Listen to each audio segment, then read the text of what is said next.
ভাত দেখিয়ে দিচ্ছি তোমাদের। এখানে ভাতটা করে নিয়েছি, আর এইখানে করেছি উচ্ছে আলু ভাজা, আর তার সাথে একটু কুমড়ো দিয়েছি, আমার একটু ইচ্ছে করলো খেতে। আচ্ছা, এইখানে ছেলেকে আজকে আমি রাইস করে দিয়েছি টিফিনে, আর একটু ফুলকপি রসা মতন করেছিলাম, সেইটা একটু থেকে গেছে, এটা আমি খাবো। আমার কর্তা ফুলকপি খুব একটা ভালোবাসে না। ছেলে এসে আবার রাত্রে ভাত হবে। আচ্ছা, আর এইখানে দেখো মাছ করেছি, এটা হচ্ছে সরপুঁটি মাছ, আমার ভীষণ পছন্দ। সরপুঁটি মাছটা করেছি পেঁয়াজ রসুন দিয়ে করেছি, আমি আর সর্ষে বাটা দিইনি আজকে। এটা তো ঝোল ঝোল করে, তাই একটু ঝোল মতন করেছি। তাহলে তোমাদেরকে দেখিয়ে দিলাম এই রান্না করেছি আজকে, আর কিছু করিনি। তোমাদেরকে দেখিয়ে দিলাম আজকে কি কি রান্না করেছি। বেশি কিছু রান্না করিনি, আর রান্না করে বেশিক্ষণ ভালোও লাগে না সত্যি কথা বলতে, কেননা সকালে এক পরস্তা হয়, ছেলে খেয়ে যায়, আবার ওকে খাবারটা দিয়ে দিতে হয়। আর যেহেতু কর্তা দুপুরবেলা আসেন, তাই জন্য অতটা অসুবিধা হয় না, নাহলে ওনাকেও খাবার দিয়ে দিতে হতো। যাই হোক, কিন্তু ছেলেকে খাবারটা করে দিতে হয়, তারপরে বেলায় আর না রান্না করতে ইচ্ছা করে না, ওই জন্য বেশি আইটেম আর করিনি। আবার তো রাত্রে রান্না করতে হবে, রান্নার তো শেষ নেই, সেটা করতেই হবে। ওই জন্য ছেলে আর কর্তা বেরিয়ে গেলে পরে আর বেশি কিছু করি না। তা চলো খাবারটা এবার বেড়ে নিই।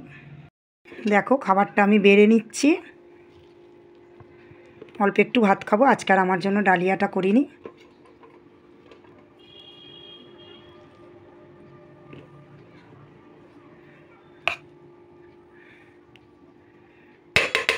এই বেড়ে নিলাম আমার ভাতটা।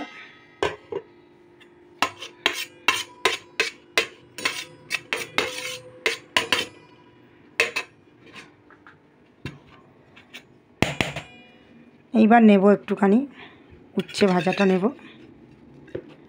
এটা না পুরো তেলে করিনি, একটু সামান্য জল দিয়েছি নাড়িয়ে চাড়িয়ে, মানে উচ্ছে চচ্চড়ি যেটাকে বলে আমাদের শ্বশুরবাড়িতে, সেই জিনিসটাই করেছি আজকে।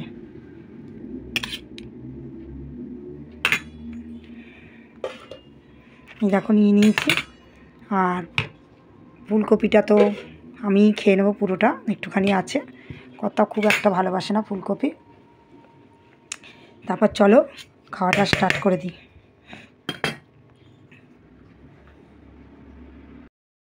দেখো খাওয়াটা স্টার্ট করে দিচ্ছি আমি, আর দেরি করবো না, অনেক বেলা হয়ে গেছে। আর আজকে একটা কাণ্ড হয়েছে, মাছের ঝোলটা করতে করতে গ্যাসটা ফুরিয়ে গেছে। মাছের ঝোলটা ভাগ্যিস আমি একটু আলুটা সেদ্ধ করে নিয়েছিলাম, তাই জন্য গ্যাসটা না একটুখানি ফুটেই গ্যাসটা বন্ধ হয়ে গেছে। আমি আর সিলিন্ডারটা লাগাইনি, আমি পরে লাগাবো খেয়ে উঠে, কিন্তু ঝোলটা একটু কিন্তু ফুটতো, আর একটু ঝোলটা টানতো।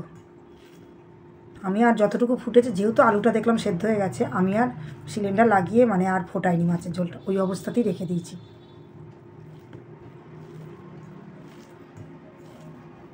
এমন টাইমে ফোন আর একটুখানি থাকলেই মাছের ঝোলটা ফুটে যেত, এমন টাইমে ফুরোলো।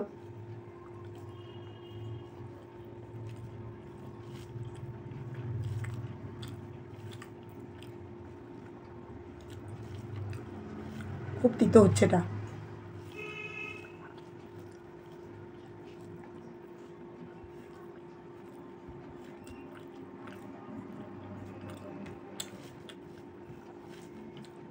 লঙ্কাগুলো শুকিয়ে গেছে, কিন্তু খুব ঝাল। আমি কী করি, বাজার থেকে যখন লঙ্কা আনে, কিছুটা লঙ্কা কাগজের ঠোঙার মধ্যে মুড়িয়ে বোটা ছাড়িয়ে, তারপরে একটা টিফিন বাটির মধ্যে ভরে রেখে দিই, অনেক দিন ভালো থাকে লঙ্কাগুলো। সবাই জানে এটা, তাও বলে দিলাম, দেখবে ওরকম করে রাখলে না লঙ্কা অনেক দিন থাকে। ফুলকপি যেটা রসা করেছিলাম নিয়ে নিয়েছি, খাওয়া শুরু করে দিয়েছি।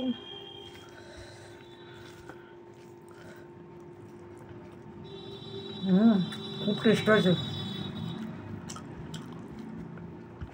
কিন্তু অনেকটা তেল দিয়েছি, খুব সুন্দর হয়েছে খেতে।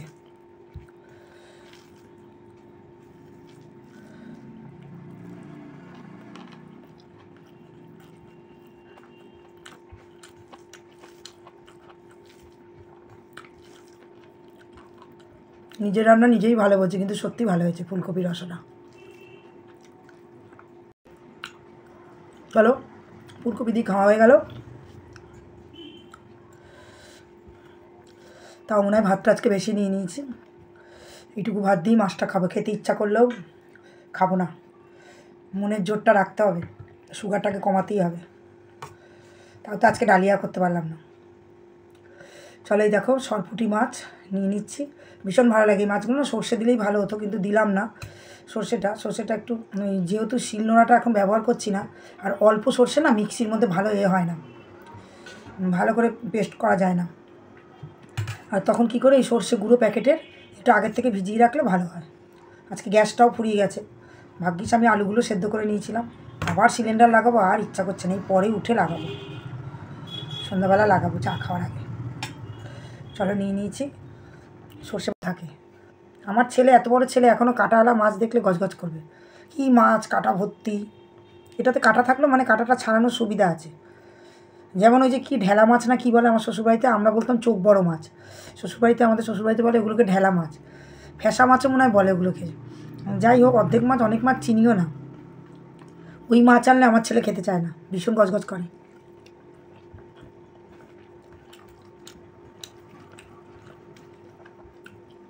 এটা ভালো হয়েছে মাছটা, একটু ফুটলে আর একটু টেস্ট হতো। আমার খুব ভালো লাগে এরকম সরপুঁটি মাছের বড়োটা, প্রচুর মানে মাংস থাকে, মাথাটা একটুখানি ছোট হয়।